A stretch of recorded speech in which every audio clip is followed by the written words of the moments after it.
ఉపరాష్ట్రపతిగా ఆయన నిర్వహించి తన బాధ్యతలు చేశారు. కానీ ఆయన ఎప్పుడూ మదన పడుతుంటారు. నాతో కూడా ఆయన షేర్ చేసుకున్నారు. రాజకీయాలు రాను రాను ఇలాగా దుర్భాషలతోటి వ్యక్తిగత విమర్శలతోటి ఇలా దిగజారిపోతున్నాయి చిరంజీవి గారు. ఇది కాదు, ఇది ఆ హుందాతనం ఉండాలి. ఉండి కూడా ఎన్ని సాధించాం మేము. అది ఇదవుతున్నాడు. ఎంత మదన పడుతున్నారంటే వన్ టు వన్ కూర్చున్నప్పుడు ఆయనతో నాతో చెప్పినప్పుడు ఇప్పుడు కూడా అలాగే అయిపోతుంది. అలా అవ్వకుండా ఉంటే బాగుంటుంది అంటే అలాంటి అవ్వకుండా ఉంటే బాగుంటుందన్న ప్రయత్నంలో నేను కూడా మిమ్మల్ని ఇన్స్పిరేషన్గా తీసుకుని నేను వెళ్ళినవాడేనండి. కానీ ఆ ధాటికి ఆ మాటలకి మాట పడటం మాట అనటం ఇది నా వల్ల కాదు, మీలాగనే. కాబట్టి నేటి రాజకీయాల్లో మనం అన్ఫిట్ అంటారా, లేకపోతే మనలాంటి వాళ్ళు ఇలాగా ఎగైన్ ప్రతిసారి ప్రతి చోటని చెబుతూ ఉంటే ప్రజలు వాళ్ళు మోటివేట్ అయ్యి అలా దుర్భాషలాడి రాజకీయంగా వ్యక్తిగతంగా విమర్శ చేసే వాళ్ళని కానీ తిప్పి కొట్టగలిగితే ఖచ్చితంగా మీరనుకున్నది నేను అనుకున్నది జరిగి తీరుతుందండి. ఒక వాజ్పేయి గారు ఆ రోజుల్లో స్టేట్స్ మ్యాన్ అంటారు.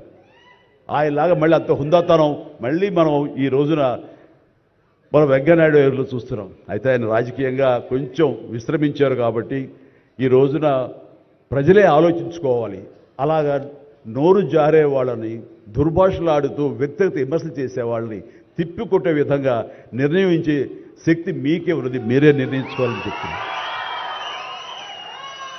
ఈ రోజున రకరకాల రంగాలకు సంబంధించినటువంటి గొప్ప గొప్ప వ్యక్తులు వాళ్ళు గుర్తింపు వస్తుందా రాదా అని కాదు, అది వాళ్ళ ఇంట్రెస్ట్ కొద్ది. ఈ రోజున ఇక్కడ ఒక్కొక్కరు శిల్పకళాకారులు ఉన్నారు, అలాగే కొన్ని art forms of village rural సంబంధించిన వాళ్ళు ఉన్నారు, సమయ గారు ఇట్లాగా అలా రకరకాల కవులు ఉన్నారు. వీళ్ళందరూ కూడాను ఆ పని చేసుకుంటూ వెళ్ళిపోయి అదే మా జీవితం అదే మా ధ్యేయం అంటూ అలా ముందుకు వెళ్ళిపోయే దీంట్లో ఈ రోజున ప్రభుత్వాలు గుర్తించి వాళ్ళకి పద్మశ్రీ అవార్డులు ఇవ్వటం అన్నది, పద్మ అవార్డుతో గౌరవించుకోవడం అన్నది ఈ సందర్భంగా నేను వాళ్ళ గుర్తించినటువంటి భారత కేంద్ర ప్రభుత్వానికి నేను మనస్ఫూర్తిగా నా అభినందనలు తెలియజేస్తాను, నా సంతోషాన్ని వ్యక్తపరుస్తాను.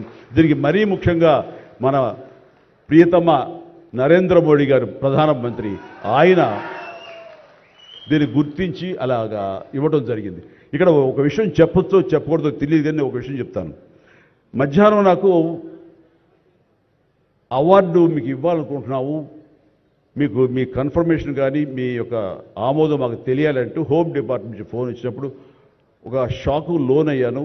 అప్పటికి ముందు నుంచి స్పెక్యులేషన్స్ ఉన్నాయి కానీ నాకు ఇవన్నీ కూడా వస్తాయి లేవో అనే దాని మీద ఎప్పుడో మీమాంస ఉండేది నాకు. వాళ్ళు చెప్పగానే సంతోషించాను.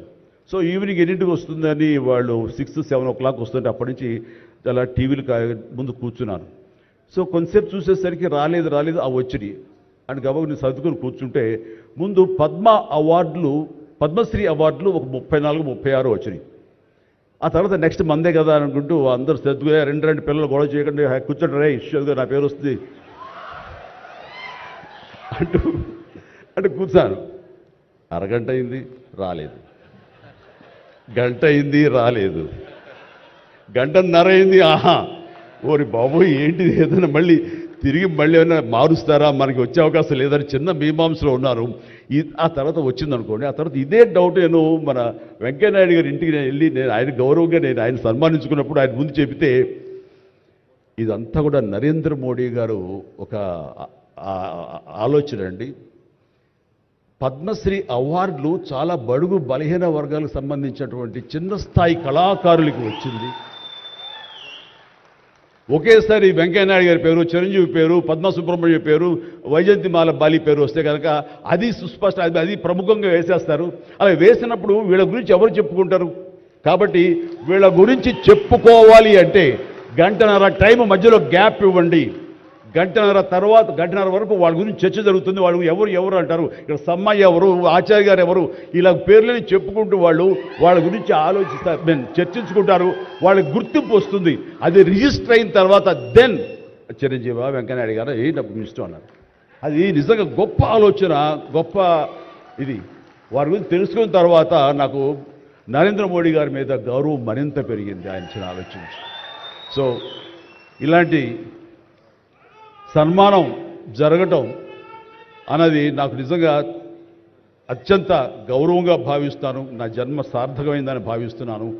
ఎన్నో ఎన్నో కార్యక్రమాలు చేశాను. ఇది సినిమాల్లో రాణించినా కూడా సినిమాల్లో ఎంతో ప్రప్రథమ స్థానంలో ఎన్నో సంవత్సరాలు దశాబ్దాలుగా ఉండటమే కాకుండా ఆర్టిస్ట్కి సామాజిక బాధ్యత, సామాజికటువంటి సేవ చెయ్యాలి. అది నేను అనుకోను కాదు, ఏమీ కాదు, నాకు అనిపించి నా అభిమానులు అందరూ కలిపి వాళ్ళు ఎంతసేపటికి సినిమా థియేటర్లకో వాల్ పోస్టర్లకో పాలాభిషేకాలకో వీటి కొట్టుకోవడాలు వీటికి ఉండేటటువంటి కల్చర్ని మనం మార్చాలి అనే ఉద్దేశంతో వీళ్ళందరూ శక్తివంతులు. ఇలాంటి శక్తిని అన్గైడెడ్ మిస్సైల్లా ఉండకుండా దీని అన్నింటి ఛానలైజ్ చేస్తే కనుక వీళ్ళ చేత సత్కార్యాలు మనం చేయించుకోవచ్చు అనే భావం నాకు లేట్ 90s వచ్చింది. అందులో భాగంగా ఆ రోజున బ్లడ్ దొరకక ఎంతోమంది మరణిస్తున్నారని తెలిసిన తర్వాత ఇంతమంది ప్రజానీకం ఉండి కేవలం బ్లడ్ అనేది హాస్పిటల్లోనో లేకపోతే ఫార్మస్యూటికల్స్లోనో దేడు దొరకదు మనకి. అది మనిషి ఇంకో మనిషికి ఇస్తేనే దొరుకుతుంది. అలాంటిది మనుషుల్లో ఇన్స్పైర్ చేయక వాళ్ళు స్పందింపచేసే విధంగా ఎవరు ముందుకు రాక జరుగుతుంది. కాబట్టి నేను ఎందుకు చేయకూడదు? నా అభిమానులు అనేవాళ్ళు ఎస్ ప్రాణం ఇస్తామంటారు. ప్రాణం వద్దు, రక్తం ఇవ్వండి, రక్తం ఇవ్వండి అంటూ నేను 25 సంవత్సరాల క్రితం ఇక్కడ బ్లడ్ బ్యాంక్ పెట్టిన తర్వాత ఈ ఉత్సాహం ఏమైనా పొంగులాగా ఉండి తర్వాత చల్లబడిపోతుందా అని అనుకున్నాను. కానీ లేదు, ఒక జీవనదిలాగా సాగుతూనే ఉంది. ఈరోజు కూడా మీ అందరి ప్రభావంతో ఎక్కడ మంచి కార్యక్రమం కానీ పుట్టినరోజు కానీ శుభకార్యం చేయాలన్న ప్రతి ఒక్కరు రక్తదానం కోసం ముందుకు వస్తున్నారు, రక్తదానం ఇస్తున్నారు అంటే కనుక దానికి ప్రప్రథమంగా నడుం బిగించింది నేను, నా అభిమానం చెప్పలో గర్వంగా ఉంది నాకు ఈ రోజుకి. అలాగే కరోనా క్రైసిస్ వచ్చినప్పుడు బయటికి వెళ్ళే అవకాశం లేదు, ఉపాధి లేదు, ఇంటిలో కట్టుబడి ఉండాలి. ఇలాంటి పరిస్థితుల్లో వాళ్ళందరికీ నిత్యావసర వస్తువులకు చాలా కష్టపడిపోతారు అనుకున్నప్పుడు నా ఇతర మిత్రుల సహాయ సహకారాలతోటి నేను పెద్ద ఎత్తున వాళ్ళకి 4 నెలల పాటు మన ఇళ్లలో తినే హై క్వాలిటీ గ్రాసరీస్ నేను వాళ్ళకి అందివ్వడం జరిగింది. అది వాళ్ళు బయటికి రాలేరు, పోలీసులు వాళ్ళు చాలా స్ట్రిక్ట్గా ఇంటికే పరిమితం చేస్తారు, ఏం తింటారు. అప్పుడు నా అభిమానులు నేను ప్రోత్సహించి వెళితే నా అభిమానులు ప్రతి ఇంటికి వెళ్ళి ఆ బ్యాగ్స్ ఇచ్చేవాళ్ళు. అది గొప్పగా నాకు ఎంతో సంతృప్తి ఇచ్చింది. అలాగే ఆక్సిజన్ దొరకని పరిస్థితుల్లో, ప్రభుత్వాలు కూడా చేయలేని పరిస్థితుల్లో, హాస్పిటల్స్ అన్నీ కూడా చేతులు తీసిన పరిస్థితుల్లో నేను నా మిత్రుల సహకారంతో నేను స్వయంగా నా అభిమానులతో వారం రోజుల్లో 32 ప్లేసెస్లో ఈరోజు ఆక్సిజన్ అందివ్వడం జరిగింది. అలాగే కాన్సన్ట్రేటర్స్ ఇవ్వడం జరిగింది. ఇవన్నీ కూడా ఏంటంటే చెయ్యాలనే తపనతోటి బహుశా ఇవన్నీ కూడాను నాకు ఈ రోజున ఈ అర్హత రావడానికి, ఈ అవార్డు రావడానికి నాకు దోహదపడిందేమో అనుకుంటున్నాను. భగవంతుడా ఇంకా నాకు ఈ శక్తి సామర్థ్యాలు ఇవ్వు, ఈ ఆలోచన ఇవ్వు. నేను అవార్డుల కోసం ఎదురు చూడను, అవార్డులు రావాలని కోరుకోను, లేకపోతే చాలు. వాళ్ళ గుండెలు ఉండే ప్రేమ కంటే ఏ అవార్డు పెద్దది కాదు. కాబట్టి ఇలాగా మిగతా జీవితం సినిమాలు చేస్తూనే ఉంటా, డ్యాన్సులు ఆడుతూనే ఉంటా, ఫైట్లు చేస్తూనే ఉంటా, మిమ్మల్ని అలరిస్తూనే ఉంటా. అలాగే ఈ సేవా కార్యక్రమాలు కొనసాగిస్తూనే ఉంటాను.